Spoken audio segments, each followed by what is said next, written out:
Hello, friends. Today I'm going to talk a little bit about motivation. In a conversation last week with a few friends who got together, the frequent question that came up was lack of motivation. And because of lack of motivation, lack of performance. This was a group of youngsters whom I know either personally or through my institute or various ways. And they're all relatively new in their careers. And therefore, I thought, let me take this up as a topic. Maybe they will find it of interest. So we're going to talk today about motivation. And frankly, we all know what motivation is. But frankly, to begin with, I am going to start with setbacks to motivation. What are the things that put you back, that make you feel less motivated than you ideally should be? And one of the first things that came up is that people feel more dismotivated, unmotivated when there is a huge, humongous task or a humongous to-do list in front of them. It can be in the form of a big project, and as per the conversation that we had, it can be in the form of a big backlog of tasks to be completed because you are on a vacation. Okay. Fortunately for that person, his company has a strictly no office call system when they are on vacation, which is great. At least those 2 weeks you enjoy thoroughly.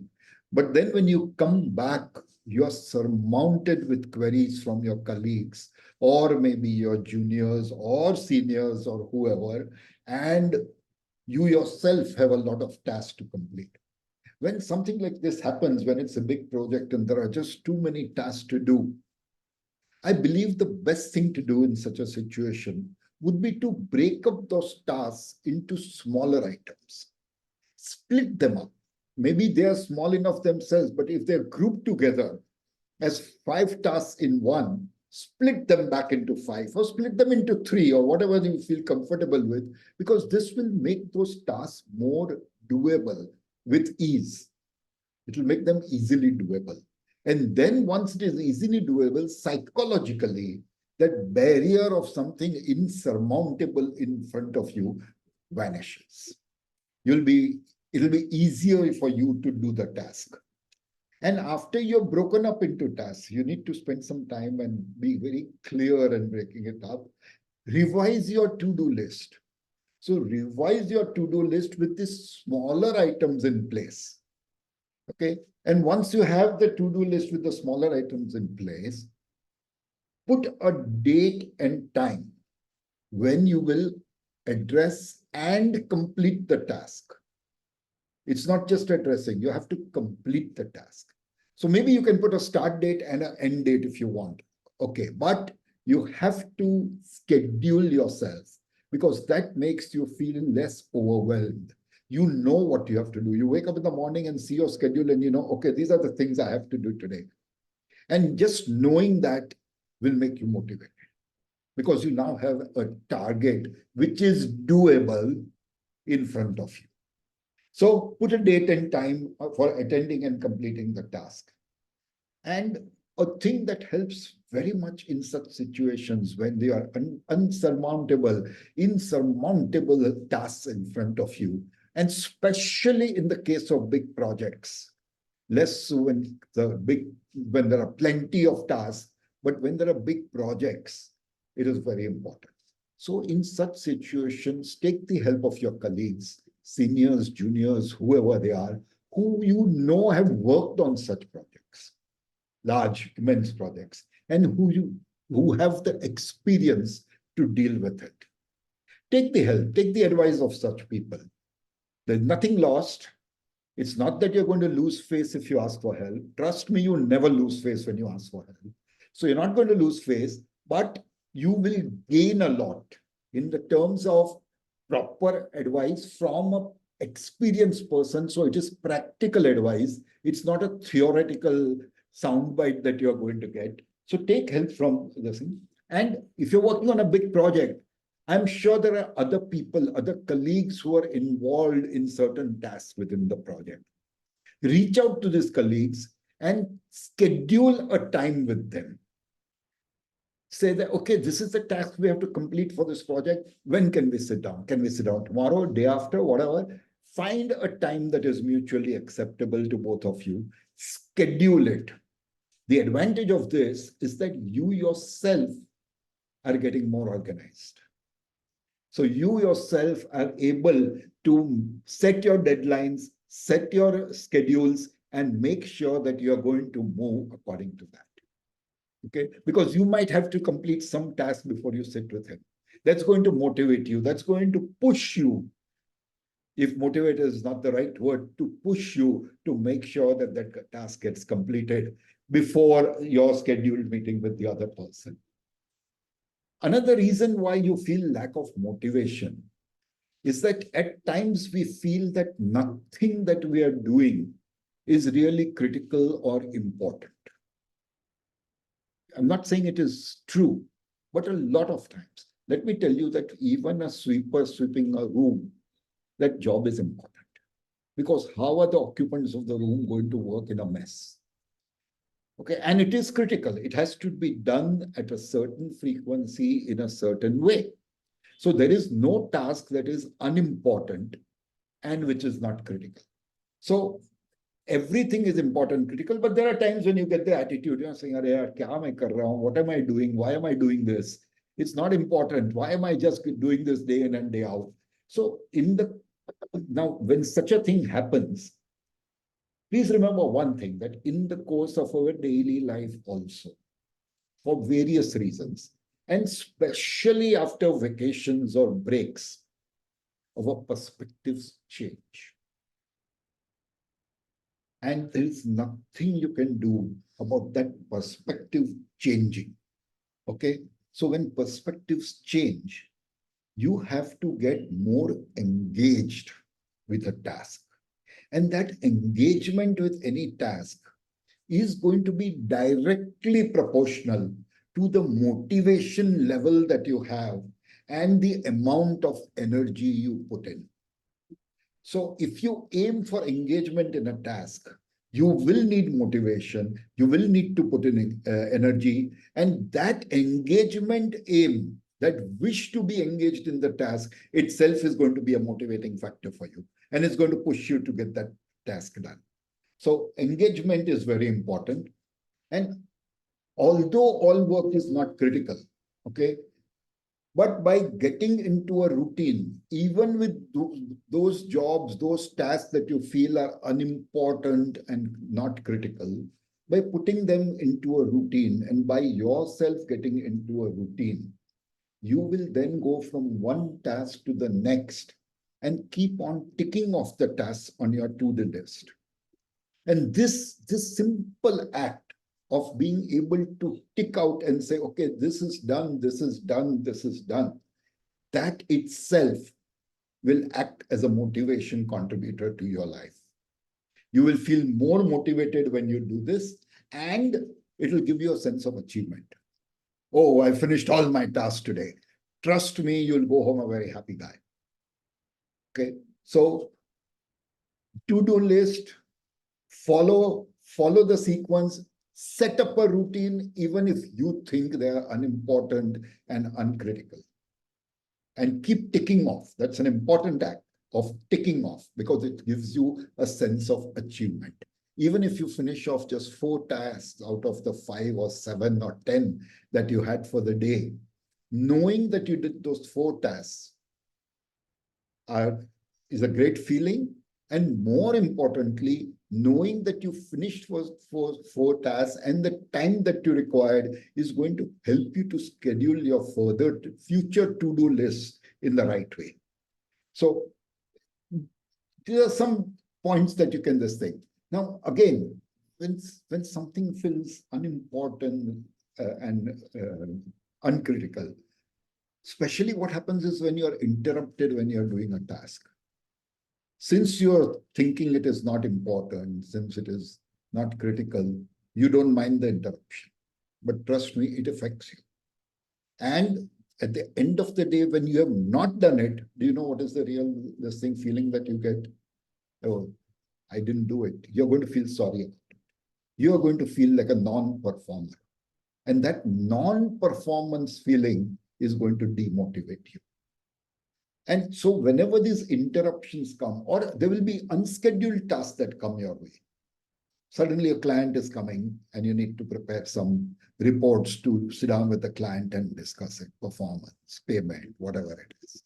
So now these uninterrupted tasks need to be fitted into your to-do list in such a way that that schedule that you set for that unscheduled task is in tune with the schedule that is there for the bigger picture, that is the meeting with the clients.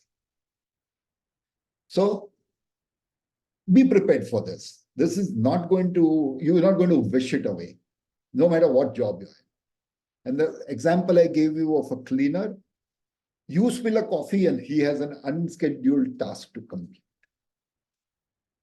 He can't help it. You can't help it. You didn't spill it on purpose. You didn't want to increase his workload. But I'm just trying to tell you that every task will have interruptions and will have unscheduled jobs coming in between them. You have to learn to take them in your stride and make them a part of your to-do list. And now, doing all of this, you say, at the end of the day, what am I doing? So a simple way to know what you're doing is study the cumulative result of all the tasks or all the work that you have done and completed. You look at an individual, it might seem small and insignificant.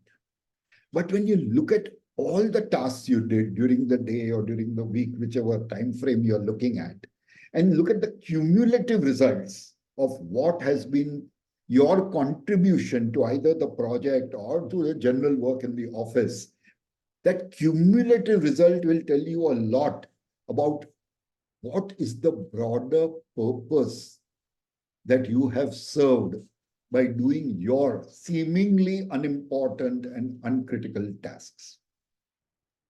So it's very important to keep analyzing what you are doing, add them all up together and see the impact you have made. And when you realize what an impact you have made, there might be a small thing which you did, which may not have even taken you 15 minutes to complete, and which you were convinced is unimportant. Okay, but that 15-minute job might be a critical fit in that big jigsaw puzzle, which is your big project. So make sure that you are always constantly studying the cumulative impact, and that will give you a sense of a broader purpose that you are serving. And this understanding will naturally keep you motivated. We talked about breaks and vacations and how your perspective changes. So basically what happens is, especially during breaks and vacations, where you are spending a lot of time with your friends, relatives, and other people, you tend to realign your priorities. And some of those priorities, like maybe exercising, maybe traveling, maybe just lazing around for all you know, sit down in a chair and splash around in the pool. Whatever it is that you're saying, you had kept them dormant because you were working all the time. And seemingly, you had no time for them. So you had kept them dormant and put them on the back burner. Now, a great thing to do after coming back from a vacation and realizing that there are these things that you are really passionate about, which you have not been following and doing, okay, put them in a to-do list and schedule a time for that. You want to exercise, schedule a time. Okay, every evening, 7 o'clock, I'm going to go, or every morning, 6 o'clock, I'm going to go. Whatever it is, I know people who go and exercise during the lunch breaks. So there's no time for exercising. And the same with travel. You schedule saying that, okay, every year I'm going to take 10 days off. Okay, and I'm going to travel somewhere or the other.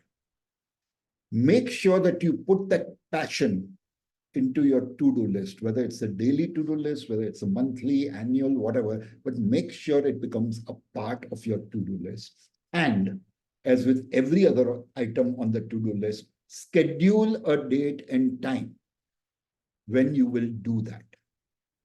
Now, not only will this make you follow your passion on a regular planned basis, but having such items, say within your daily to-do list, is going to motivate you to do the other things well and fast so that you can make sure that you have time for what you are passionate about. So there's something that you really need to do. I mean, all work and no play makes Jack a dull boy, or whether it is Jack or Jane, whoever it is, it makes them a dull person. Okay. So, and coming back from a vacation, trust me, all of us come back with the thought, "Arey, I should take a vacation every year. Oh, it was so great walking around. I should walk every." Do it. What's stopping you? But do it in a planned manner. Don't just do it today and then for 10 weeks forget about it, for 10 days forget about it, and then come back and again say, "Oh, I need to do this." No, put it in your to-do list and put a time and date. If it's every Monday, every Monday. If it's every day, just put it there and follow your to-do list, which you have to at all times, especially at work. So why not here? Okay. Maybe you just want to sit and play with your children. You loved playing with your children when you were on the vacation. Schedule a time. Yeah, it may not be possible every day because you're working, and by the time you come back home, the children are tired or they're ready to sleep or whatever it is. Schedule weekends. Schedule a Sunday. Schedule a Saturday. Find out what time suits you and the children and schedule it. Make it a part of your to-do list. Okay. And most importantly, treat your job, whatever work you are doing, treat it not as a simple job. No. Treat it as your calling. This psychological difference will always and permanently keep you motivated to do whatever it is that you're doing very well. So don't treat your work as a job, treat it as a calling. And that is going to help you a lot. Another reason why people generally tend to feel demotivated is that they feel that they are stuck in a rut. While this is true a lot of times, okay, so there are times when you know that your work is important, that without your doing the work, somebody else cannot do a work, so your work is critical also, okay? But doing the same thing day in and day out, you feel, "Oh, what am I doing? Same thing every day, repeating the same thing every day." You're bored with doing those routine things, okay? So what you should try and do is to try and frame a mission out of all the tasks you do, or multiple missions. Some task can be helping one mission, another task can be. So psychologically, you will start thinking, and it is true, it's not that it's going to be a false thought, that your work, that task that you do is contributing to a bigger mission and maybe a more serious mission. And that sense of contributing to that bigger mission will get you pushing yourself and feel motivated. So don't feel that you're in a rut all the time. And to avoid feeling in a rut and to avoid getting overwhelmed and all, when you're making your to-do list, always sequence the flow. Sometimes it's just absolutely necessary. But even if it is not, try to sequence the flow so that you're not doing something and then going back 2 steps to do something that is a missing parameter. Okay, so sequence your flow and try to sequence in such a way that once you have succeeded in one task, the next task comes naturally. It should be a natural follow-up of the flow. When you do this, it becomes easier to just keep running. You're not going back and forth, back and forth. You're just going forward. You know, you've done the next time. You're done the next one. So you're very keen to make sure that that progress, that progression that you're doing by changing your task, by completing your task, is really worth it. And another thing to remember is that work at the right pace and work in such a way that you do not exhaust or cross the limits, both of your time availability as well as your capability and skills. Because that means you are going to be successful more than unsuccessful by doing this. And when you're successful, motivation comes automatically. Okay, so try to do that. Try to make sure that you pace yourself, so to say. Make your to-do list in such a way that you have paced yourself and that you are using the amount of time available to you and that you are taking up tasks that your skills will work with. Okay, so this is another important thing. I think what is also important, it's not a part of my notes, but it's just striking me, that don't set up two tough tasks at the same time. Nor do you set up two easy tasks to follow one another as far as possible. Sometimes all your tasks are easy, you can't help it. Sometimes all your tasks are tough, you can't help it. But if possible, try to interspace them. So if you first have an easy task, try to take the next one that is a little difficult. And again, the next one, because that easy task has relaxed you. So you're ready to take on a challenge. So take on a tough task. Now you are exhausted doing the tough task. Take up an easy task. So try to do things in such a way that the easy and difficult tasks alternate rather than come sequentially. Okay. And this will make that tough, insurmountable task look easy to achieve. Even the difficult tasks will appear to be easier to do because you are more geared, you have more energy after doing even after doing the previous task to be able to address and take up this task. So, as I said, when you feel you are stuck, when you feel that you are stuck in a rut, try to create a mindset, try to train yourself on creating a daily sense of engagement and achievement. Pat yourself for the small successes. Get engaged. That engagement is very important because then it does not feel like a drudge. You feel motivated, you feel excited to do that task. Okay. And if after everything, if after trying your best, you cannot just create a sense of engagement and achievement in the tasks, in the work that you are doing, I would believe then that is the time for you to move on. I think you need to talk to your team and create a different profile for yourself, something that is more challenging than what you are doing today, something that will keep you more engaged than you are today. And if within your organization, such a role is not available, maybe in the extreme case, you need to think of switching organizations and moving somewhere where the kind of profile that you are really looking for is going to be available.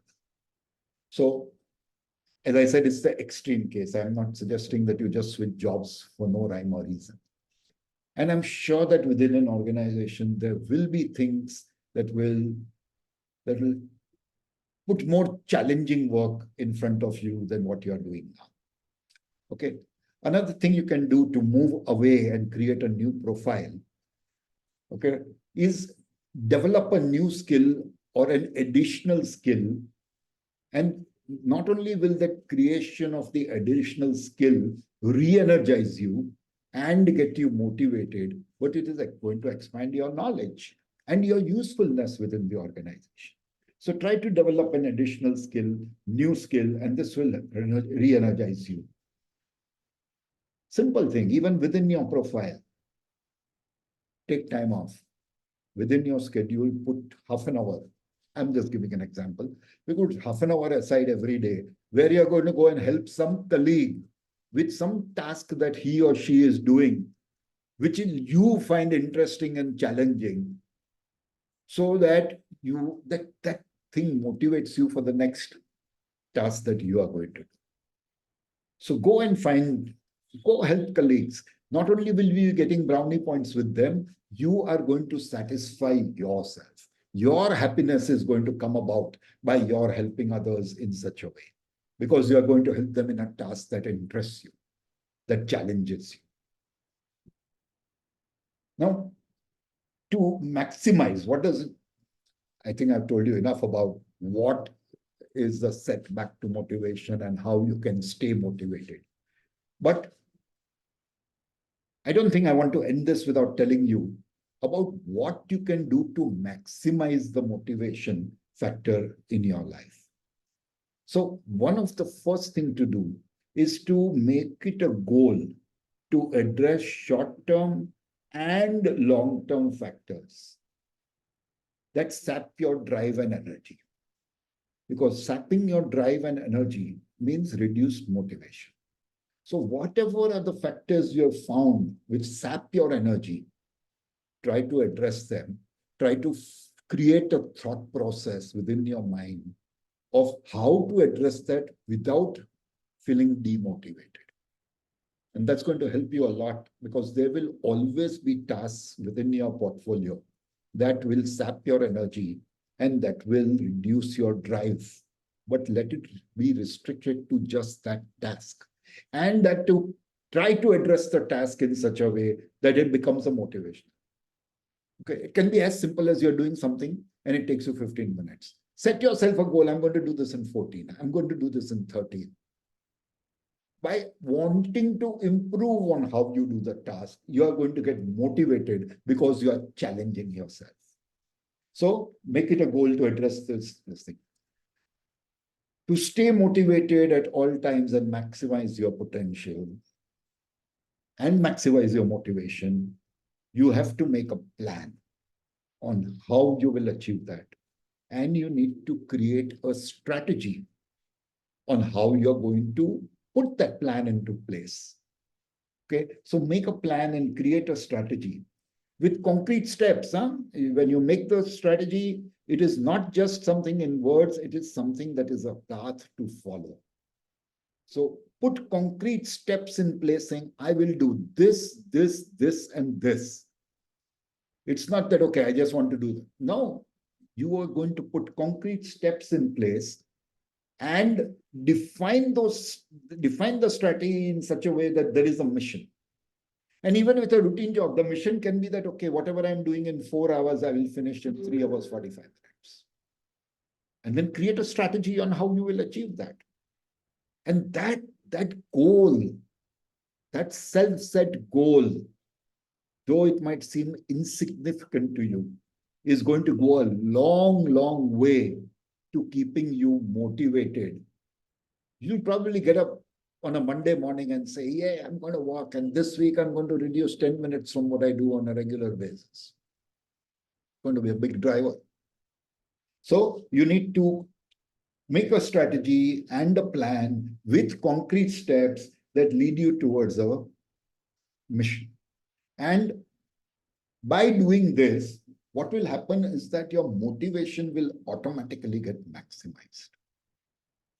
So guys, go out there, put some of these things into action. Make sure that you get motivated as completely as possible and stay that way. I think the tips I've given you today will help you to get motivated and stay motivated at all times, no matter what your work is and no matter what your job is, because at the end of the day, it's your calling. I hope you enjoyed the talk. Have a great evening, and I will see you again on Monday. Thank you very much. And please do like the video. Please go and subscribe to my page. I appreciate that. Thank you.